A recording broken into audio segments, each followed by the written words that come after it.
Panti asuhan pelangi di ujung hujan punya halaman belakang seluas lapangan bulu tangkis tapi isinya hanya rumput liar, ban bekas, dan satu pohon mangga yang buahnya selalu dicuri tupai. Hingga suatu pagi, Tira gadis 12 tahun yang sok dewasa berdiri di atas meja makan sambil teriak, "Ayo kita bikin kebun bunga, biar para ibu di surga bisa lihat kita dari langit." Tapi kita nggak punya bibit.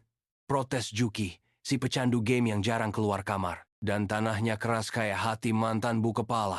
Tambah Bimo, bocah 10 tahun yang hobi nyindir. Tapi rencana gila itu tetap jalan. Dengan sekop curian dari gudang tetangga, mereka mulai menggali. Masalah pertama muncul di hari ketiga. Mereka salah tebas rumput. Alih-alih bunga, yang tumbuh adalah tanaman ajaib hasil biji-bijian yang tercecer dari burung.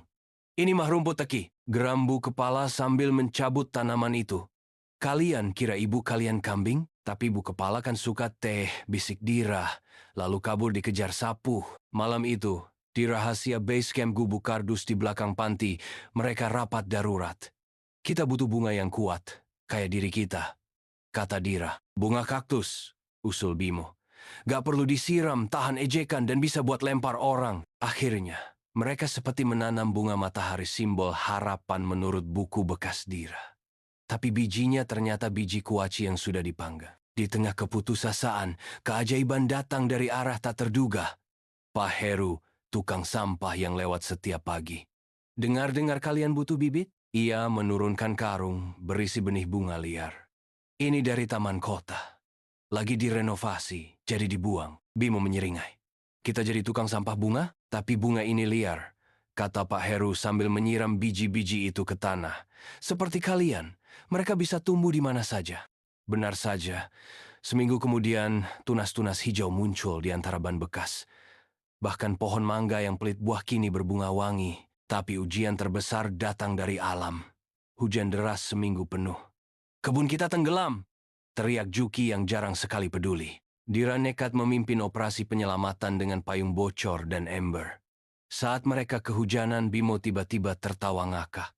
"Gila, kita kayak tim SAR bunga." Di tengah kaos, bu kepala muncul dengan jas hujan bergambar bebek. "Kalian gila, masuk ke dal!" buyur. Bimo tak sengaja menginjak selang dan menyemprotkan air ke wajah bu kepala. Semua membeku, sampai bu kepala tiba-tiba terkekeh. Dasar anak-anak nggak bisa diem. Keesokan pagi, mereka kaget.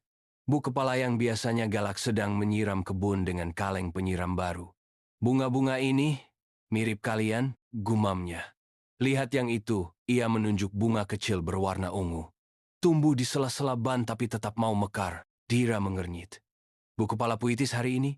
"Ah, diam." Bu kepala melempar sarung tangan kebun. "Ayo kerja, masih banyak yang harus ditanam." Hari ulang tahun kebun, mereka mengadakan pesta mekar. Pak Heru datang membawa lenter bekas. Juki meminjam speaker rusak untuk main musik. Bahkan bu kepala membuat kue bolu yang gagal mengembang. Di tengah pesta, Bimo tiba-tiba berdiri di atas bangku. "Aku mau kasih bunga ini buat ibuku."